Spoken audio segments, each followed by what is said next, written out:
Hello ladies and gentlemen, and welcome back to my channel for another Hot Toys Secret Base figure preview video. Now before we begin, I do have to say a massive thank you to Ryan Kirkwood for going out in person and snapping these glorious high-res pics for a second time. That's right, it's time for an updated 2.0 figure preview for the Batman. Now if you are looking to pre-order him, he is still available with toyswonderland.com. Link for that is in the description below. They have 12-month installment plans and a points-based reward system. Now it wasn't that long ago that we sat down to do this exact same video, except this time there's a brand new head sculpt, a brand new body on Batman, and a couple of changes and tweaks to the accessories. Now, I was not expecting this.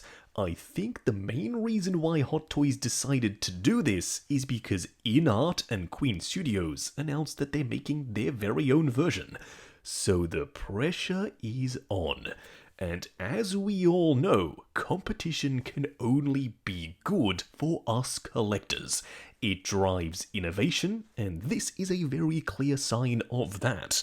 Hot Toys, I don't think, have ever updated a figure this heavily after it's already been announced for pre-order. But here, they have gone to town. This is very clearly a flagship product for them. They want to put their best foot forward. And this, in my mind, is the best way to do it. So yes, I totally understand if you've already seen enough of the Batman, feel free to move on. But if you're interested in seeing what they've changed, well, this is the video for you. Now, he does come with, still, the exact same array of accessories. Multiple grappling hooks, one with a proper metal line, and multiple grappling guns in the various configurations, fully extended and fully collapsed. Now, I would have loved to have seen the flick-out version actually be able to move forward and back on the track. Maybe even be spring-loaded. Now I know, that's a ton of engineering to be shrunk down to 1/6 scale, but Hot Toys, I believe in y'all. You can do it. 'Cause I have a sneaking suspicion that that's exactly what InArt and Queen Studios are going to do. So if you want to get the leg up, now's the time to invest in some miniaturized spring-loaded grappling guns. He still comes with the awesome handcuffs, and I wouldn't be surprised if they are metal, because they have made the batarangs this time out of metal. You do get the fully extended one, the fully closed version, so he can hold that and have two spikes on either side of his hand. And of course he does come with the chest version that is fully detachable. All die-cast, and hopefully all the better for it. I say that because being a collector, yes, I love when things are made out of metal. But sometimes if you make something out of die-cast, the detail can get a little bit softer. Here they still look very good, but we'll have to see when this guy eventually gets released. Now they have also updated the Bruce Wayne head sculpt, and it looks glorious. You now have two magnetic interchangeable fringes, so it's not the entire hairpiece that you detach, it's just the front portion. He's got a much messier looking fringe, and then a much more tidy and clean version. Now the head sculpt still does have the face paint under his eyes, and I'm totally fine with that. It looks very good. You also, though, have moving eyes. That was absolutely something that I wasn't expecting, but maybe I should have been. I mean, Hot Toys doesn't really like to have their toes stepped on, and when Queen Studios say, hey, we're doing moving eyes with our head sculpt, Hot Toys are probably going to be the first to say, well, I guess we can do that too. The real question is, Hot Toys, did it really have to take another company trying to step on your toes to get this done? Why couldn't you have just done this in the first place if you were capable of doing it? I said this in the figure preview the first time around, and I'll say it again. Let's call a spade. This is a DX release. A ton of accessories, a diorama base, you've got multiple head sculpts with moving eyes, interchangeable hairpieces, diorama backdrops, and the wingsuit? Yeah, this isn't any standard release. So moving eyes should have been included from the get-go. I am happy that we are now seeing that, but it also makes me think, well, what about all the other characters that Hot Toys don't have competition on, such as Marvel and Star Wars? Could they be doing more there as well? This sets a dangerous precedent for the future. For now though, we're just at the start of this after the fact updated figure thing, and I'm liking it. They also though have updated the body. I don't exactly know what that means, they just said there are better proportions, and I agree, he does look really good. I don't think they've changed anything on the suit, which I'm perfectly fine with. This suit was already stunning. A ton of padding, a ton of stitching, and it's all fabric. We can go absolutely crazy with the posing and not have to worry about creasing or damage if we leave him in said poses over time. Although I am noticing some indentations on his thigh armor. I don't exactly know if that's because it's foam padded underneath the material, but I wouldn't be surprised if that works its way out over time.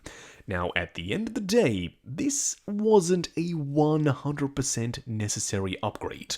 The head sculpt, I think, was. The hair was inaccurate whenever he ripped off the cowl and actually had the eye makeup on like the head sculpt did have. His hair was very messy, so the hair made perfect sense. The moving eyes, definitely a good and worthy upgrade, but as I said, not one that I was expecting. The body, also really good, but I never had a massive problem with the 1.0, the first body that they were using. Now, does that mean they've gone all out and fully designed a custom body for this Batman? Unfortunately, there's no way of us knowing. Hot Toys are the only people that will actually know that. If they did do that though, that means there is a massive investment on this figure. They very clearly expect to sell a ton of these if they haven't already. Now, I'm quite surprised that there was one thing that they didn't update, and it's the chest armor. If you go and check out reference pics, or if you just straight up watch the movie, the chest plate is made of the same material as the rest of the armor on his torso. Why is it so shiny? I'm still not entirely sure. Heck, even if they just painted it in a matte finish, it would have looked far better. But this is so reflective that the light literally bounces off it. I am hoping that they do one more update and add the fabric over the top of it.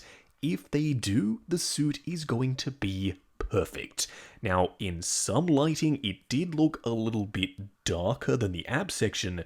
Trust me though, go and look at some reference pics of the actual suit, there are a ton online, and you will see that it is also made of fabric.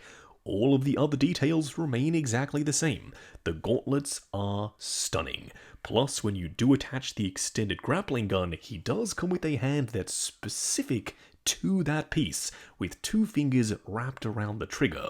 And then of course on the other side, the fully collapsed version, and he's holding his chest symbol. I am in fact hesitant to call this a batarang because that's not what it is. The prop master for the movie literally refers to this as a tactical knife, and that's kind of how he uses it in the film.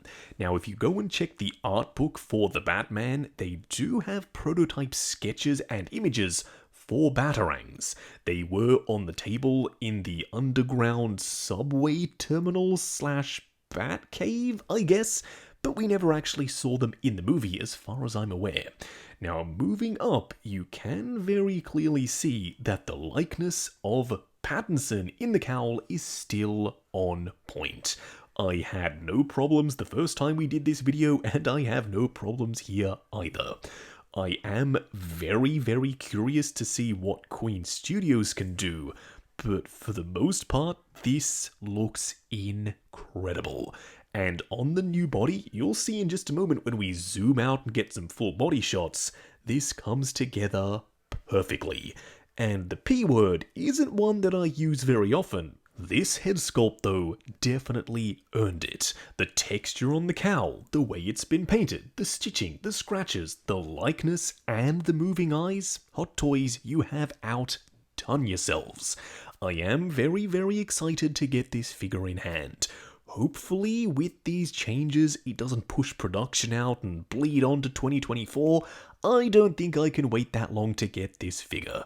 Hot Toys, do whatever you need to do, get this guy produced as quickly as possible. Because of course, there is a second film that has already been greenlit, and that will mean a brand new suit. That's usually how these things go with superhero films, and seeing as though this was year 2 Batman, he was still learning and developing his outfit, yeah, I fully expect to see a much more fleshed out suit in the second film. Now, once again, if you are looking to pre-order this guy, he is available with toyswonderland.com. Link for that is in the description below. They have 12-month installment plans and a points-based reward system. While you're down there, why not hit that subscribe and bell notification icon, plus the join button if you like the sound of your name featured in the end credits of my videos. Like, comment, and subscribe, and we'll catch you in the next video.